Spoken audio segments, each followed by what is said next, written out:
We are learning more about what family members of the accused shooter say happened Wednesday morning right before the shooting. CBS News spoke with 14-year-old Colt Gray's maternal grandfather, who describes a text message the teen's mother received from her son.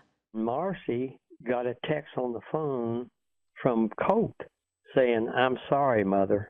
And then we heard on the news of the shooting. The Washington Post reports Colt Gray's mother called the school about 30 minutes before the shooting, warning a counselor about an extreme emergency involving her son. The suspect's grandfather says his wife even visited Appalachia High School the day before to talk with teachers about their grandson. They were having some problems with him not going to school and this kind of thing. The grandfather says Gray's mother lost custody of her children when she failed a drug test during a bitter custody dispute in recent years. Colt Gray and his father are both facing charges. They appeared in court for the first time Friday. Colt Gray, who was charged as an adult, faces murder charges, but prosecutors say expect more charges to come against him. His father, Colin Gray, faces several charges, including second-degree murder and involuntary manslaughter.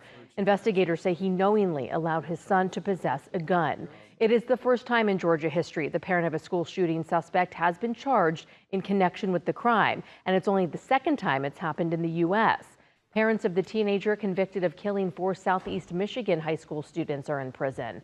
Jennifer and James Crumley were convicted of involuntary manslaughter for the 2021 mass shooting, and they were sentenced to at least 10 years in prison this year.